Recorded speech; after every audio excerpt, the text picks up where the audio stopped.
So, you've had your awakening. You saw the light, you felt the connection, and for a moment, the world made sense. But then, the music stopped. The synchronicities vanished. The high-frequency vibration you were promised has been replaced by a flat, gray, and terrifying silence. You're wondering if you lost it. You're wondering if you're regressing while everyone else on your feed seems to be glowing up. But here is the truth. The modern spiritual world is too afraid to tell you. The desert isn't where you failed. The desert is where you actually begin. Welcome to the second crossing. This isn't the ecstatic breaking open of your first awakening. This is the structural collapse of the ego mask. It's the moment the universe stops shouting so you can finally learn to hear your own soul. Today, we are going to use the maps left behind by Carl Jung to navigate the most misunderstood phase of the journey. We're going to talk about why your magic faded, why your relationships are straining, and why this nothingness you're feeling is actually the highest form of spiritual maturation. If you've been sitting in the dark, wondering where the light went, stay. You aren't falling apart. You're being rebuilt. This is shadow alchemy. Let's dive in. 1. The silence of the oracles. There is a profound secret regarding the morning after the Great Awakening, a secret guarded by the very silence it creates. Neither the ancient texts, the modern mindfulness gurus, nor the mentors who held your hand through the initial storm of realization ever warned you about this specific plateau. They spoke extensively of the breaking open, the ecstatic shattering of the old self, those electric nights where the architecture of the universe finally seemed to reveal its blueprint to you. You felt, perhaps for the first time, that you were seeing through the veil, but no one prepares you for the terrifying stillness that follows the revelation. You expected a permanent state of high-frequency vibration, a continuous upward trajectory into the light. You thought life would feel like a series of aha moments forever. Instead, you find yourself in a world that feels quieter, flatter, and hauntingly vacant. It's like the party is over, the guests have left, and you're left alone with the dishes. The synchronicities that once punctuated your days like divine exclamation points, the repeating numbers on the clock, the perfect songs on the radio, the coincidental phone calls have vanished. The universe, once so talkative, has gone mute. The question that begins to gnaw at the edges of your mind is one you're almost ashamed to whisper. Did I lose it? Am I regressing? You see others on social media crushing it in their spiritual journey, and you feel like you're stuck in a gray fog. Carl Jung understood this desolation not as a failure of spirit, but as its most critical maturation. He realized that the most terrifying thing is to accept oneself completely. It's easy to feel spiritual when the lights are bright and the energy is high, but the real work happens when the lights go out. Jung taught us that one does not become enlightened by imagining figures of light, but by making the darkness conscious. This gray space is where that consciousness is forged. It isn't a setback. It is the second crossing. It's the moment the training wheels of the cosmos are removed. You are no longer being carried by a spiritual high. You are being asked to find your own center.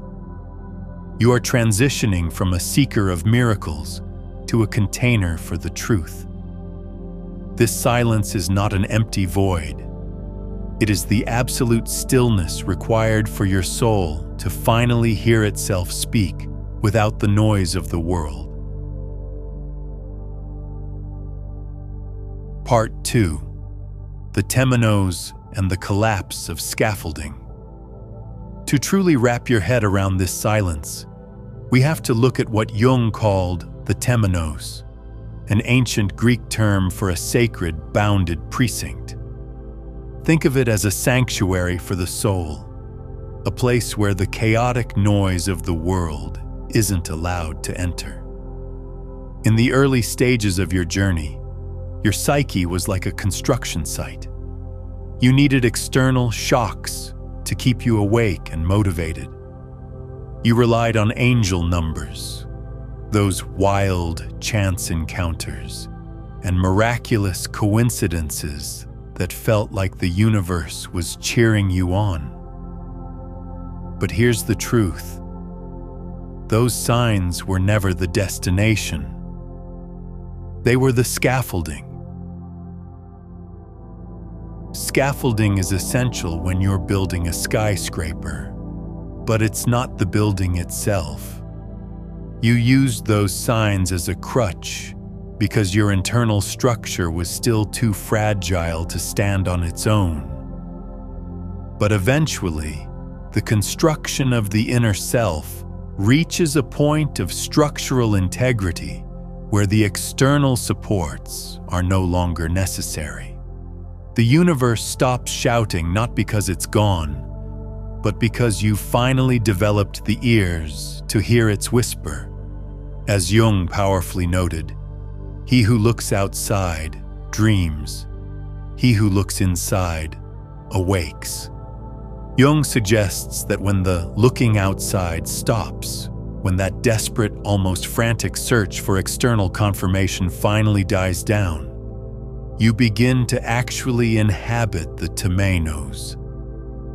This is a psychological enclosure where the ego is no longer calling the shots, demanding the world prove its worth or validate its path. However, to the ego, this transition feels like a total abandonment. We've been conditioned to measure our spiritual success by how much magic we can spot in a day. When that novelty wears off and the magic fades into the ordinary, the ego panics. It feels empty, like the lights went out in the middle of a movie. But remember, the difference between an empty well and a deep well isn't visible from the surface. Both look like a void. Both look like darkness. You aren't experiencing an absence of spirit.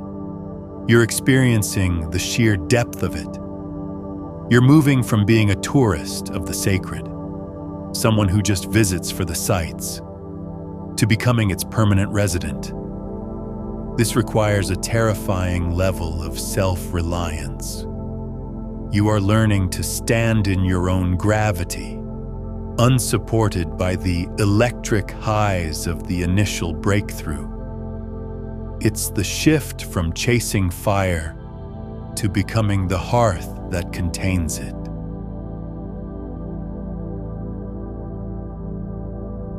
From the well to the mask. So, if you're sitting in that quiet right now, don't try to fill it. Don't go looking for a new set of distractions just because the old spiritual ones stopped working. This stillness is the foundation of your new home. But be warned, as you begin to settle into this deep well of your own being, a new and far more subtle danger begins to stir. You see, the ego doesn't like being left out in the cold. It's an expert at survival, And when it realizes it can no longer win by being worldly, it decides to win by being holy. It takes that silence, that depth, and even the very insights you've worked so hard for, and it starts to weave them into a new, invisible armor. It's a costume that looks like enlightenment, but feels like iron. And that brings us to the most seductive trap on the entire map. The moment your awakening becomes a prop for your ego. Part 3. The inflation of the spiritual persona. As we drift further into this desert, we stumble upon the most seductive trap on the entire map: ego inflation. Jung realized that the ego is a survivor. It doesn't just pack its bags and leave because you had a breakthrough. Instead, it pulls a fast one. It changes its wardrobe. It's a masterful shapeshifter. And when it can no longer get its fix through worldly vanity, like money, titles, or looks, it pivots. It starts speaking spirit. It hijacks your genuine insights to serve those same old primitive cravings for status and specialness. This is what we call the spiritual persona. It's a mask that's way more dangerous than your old social mask, because this one is convinced of its own holiness. You start carrying this quiet, unearned sense of superiority, a holier-than-thou vibe toward anyone who doesn't get it yet. You might find yourself weaponizing spiritual jargon, using phrases like, "That's just their projection," or "I'm operating at a different frequency," as shields. These aren't insights. They're high horses used to dodge the raw, messy work of being a human being. As Jung famously put it, the most terrifying thing is to accept oneself completely. The inflated ego avoids this by pretending there's nothing left to accept. Real awakening doesn't actually make you more patient with other people's lack of awareness. It makes you absolutely relentless about your own. If you feel like you've graduated to being a teacher before you've spent a single night truly sitting in the cold shadows of your own flaws, you're caught in the grip of inflation. Jung hammered this home when he said, "One does not become enlightened by imagining figures of light, but by making the darkness conscious." The ego wants to plant a flag in your soul and call it mine. It wants to own the awakening, to turn your transformation into a trophy. But the soul isn't a territory to be conquered. It's a mystery to be suffered. The real test of your second act is whether you can stay a humble student of your own messiness, or if you'll choose to hide behind the high-gloss finish of a spiritual identity. When the mask starts feeling tight, don't try to fix it. Let it crack. That's the only way the real you gets some air. From the ego's armor to the sacred grief, letting that mask crack is the hardest thing you'll ever do, because it's not just a disguise, it's been your protection. We hold on to these spiritual identities so tightly because we're terrified of what's underneath. The raw, unpolished, and very human parts of us that don't have a high vibe label. But here is the brutal truth of the path. You cannot inhabit your true self until the one you've been pretending to be finally dies. This isn't a clean break. It's a slow, agonizing dissolution. You are entering a season of loss that no one warned you about. A mourning for the you that once knew how to belong. And that brings us to the most misunderstood phase of the journey, the actual grief of the persona's death, and why your world feels like it's falling apart. Part 4. The grief of the persona's death. There is a specific, heavy kind of grief in the post-awakening phase that no one really gives you permission to feel. It's the mourning of the persona, the you that actually worked. For decades, you meticulously built a version of yourself that knew exactly how to be loved, how to fit in, and how to look like you had your act together. This wasn't fake.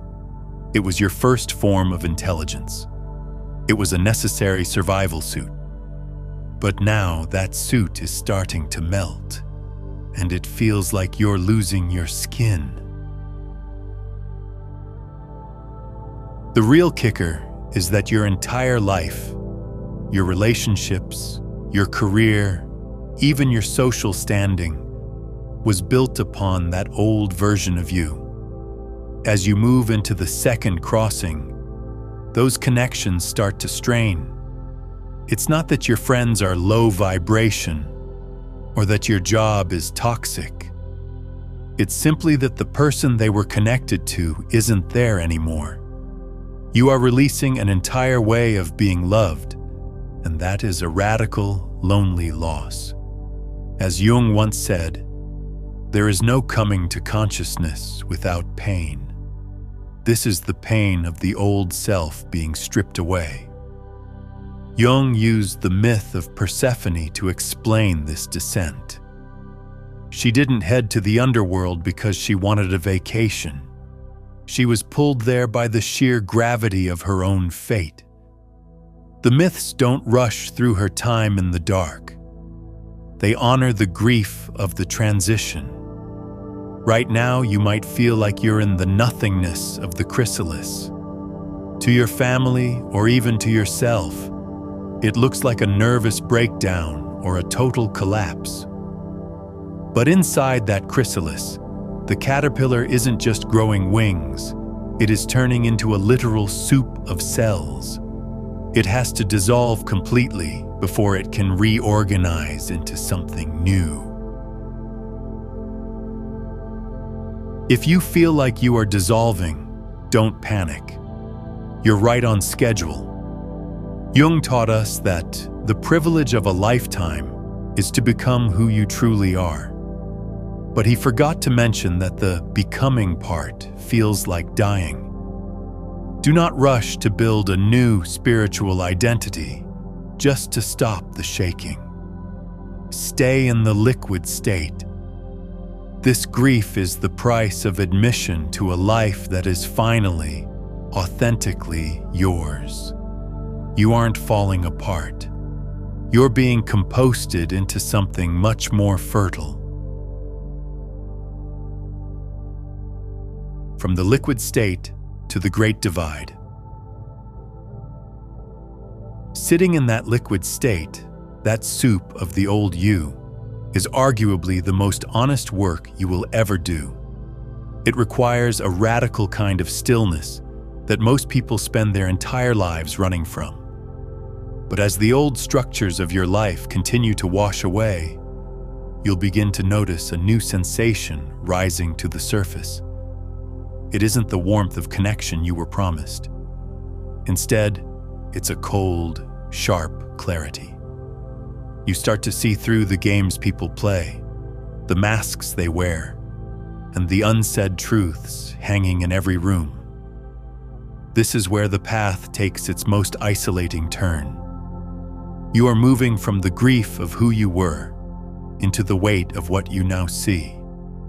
And that leads us to the reality that few spiritual teachers dare to mention.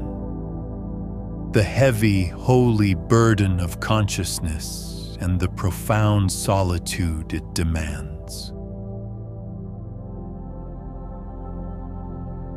Part 5. The burden of consciousness and the gift of solitude. Finally, we have to talk about the burden of consciousness It's the elephant in the room that most spiritual communities ignore. As your awareness expands, the very frequency at which you perceive life shifts. You start picking up on things you can't unsee. You notice the subtle power play in a business meeting, the hidden grief behind a friend's forced smile, and the inevitable crash of a toxic cycle months before it actually happens.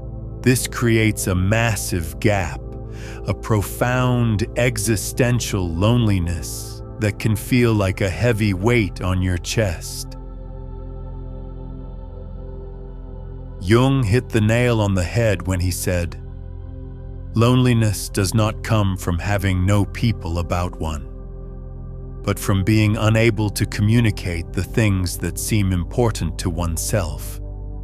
You're essentially soaring at an altitude where the air is thin. To the people still on the ground, you look smaller the higher you fly, and they might even resent you for it. But this isn't about being superior or better than anyone else. It's just the simple geometric reality of the perspective you've earned through your suffering." The real challenge now is to flip the script, to transform your isolation into solitude. There's a huge difference. Isolation is a prison built by the ego. It feels like being rejected or left behind by the world. But solitude? Solitude is a chosen sanctuary.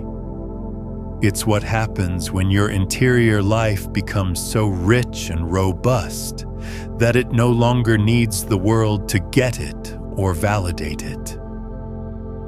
You're finally learning how to be your own anchor. Jung reminded us that your visions will become clear only when you can look into your own heart. By doing this, you develop the authority of the one who has returned. When you eventually step back into the world, and you have to, because you can't live on the mountain forever, you won't be desperately hunting for a tribe to cure your loneliness. Instead, you'll walk into a room as a grounded presence. You'll be able to hold space for others' chaos precisely because you learned how to sit, unmasked and unafraid, in the absolute silence of your own rebirth. Your second act doesn't start with a bang or a grand announcement. It starts with the quiet, steely courage to be exactly who you are when the lights are off and no one is watching. From the sanctuary of solitude to the return. But solitude, as sacred as it is, was never meant to be a permanent hiding place. You didn't do all this heavy lifting, the shadow work, the grieving, the navigating through the silence, just to become a hermit who can only find peace in a vacuum. The final test of your transformation isn't found on a meditation cushion or in the pages of a diary. It's found in the grocery store, in the middle of a difficult conversation with your partner, and in the quiet grind of your daily career. You've spent enough time in the heights where the air is thin. Now, the soul demands that you bring that thin air clarity back down into the thick of human life. It's time to move beyond the peak and find the sacredness in the dirt. This brings us to the final, and perhaps most misunderstood, stage of the entire journey. The return to the ordinary, where your awakening finally becomes real. Part 6. The stage beyond awakening. The return to the ordinary. Most spiritual paths describe two stages, the seeker and the enlightened. But Jung knew there was a third, much more difficult stage, the return. This is where the enlightened person has to figure out how to buy groceries, pay the bills, and deal with difficult relatives without losing their soul. It's the stage beyond awakening that most people never reach because they get addicted to the spiritual high and never want to come back down to earth. But the real deal, the true mark of a matured spirit, isn't how high you can fly, but how deeply you can inhabit the mundane. In the first half of the journey, you were looking for the extraordinary. You wanted the fireworks, the cosmic downloads, and the feeling of being chosen. But in this final stage, the extraordinary becomes the ordinary. As Jung profoundly noted, the pendulum of the mind oscillates between sense and nonsense, not between right and wrong. You stop trying to be perfect or holy, and you start trying to be whole. Being whole means accepting that you are both divine and deeply, sometimes embarrassingly, human. It means realizing that washing the dishes can be just as sacred as meditating in a cave, provided you are actually there to do it. This is where the rubber meets the road. You've seen the depths, you've faced your shadow, and you've survived the silence of the temenos. Now, the universe asks you to bring all that treasure back into a world that might not even notice it. You become what Jung called the individual, someone who is no longer a slave to the crowd, but who can live among them with a quiet, immovable peace.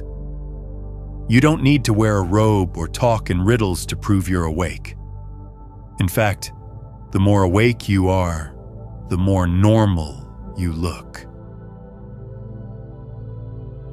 Jung's ultimate advice was simple yet devastatingly hard. I am not what happened to me.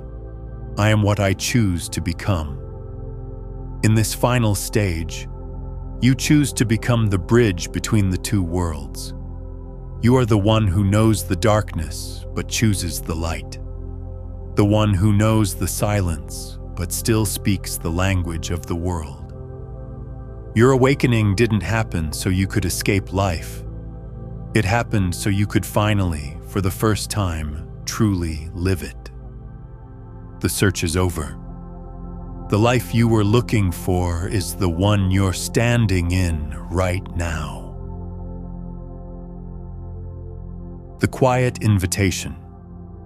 If you've made it this far, it's because you're no longer looking for the exit. You've stopped trying to escape the messiness of being human and have started doing the brave work of actually inhabiting it. This journey, this second crossing, isn't a path for the many. It is a solitary bridge for the few who are tired of masks and ready for the truth. As we close this map today, remember that the silence you're feeling isn't a wall, it's a doorway. Don't be in such a rush to leave it.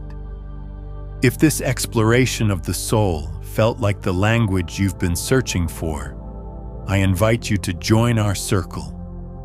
Hit the subscribe button and turn on the notifications. We don't offer easy answers here, and we don't do spirituality light. We dive deep into the architecture of the self, following the trails blazed by Jung and the great observers of the human spirit. Leave a comment below with the word presence if you are committed to staying in the quiet until your new self is ready to speak. Your engagement helps this message reach the people who are currently lost in the desert, wondering if they've failed. Let's show them they're exactly where they need to be. Thank you for your time, your focus, and your courage. Until next time, Keep making the darkness conscious. The world doesn't need more people imagining light. It needs more people who have become real.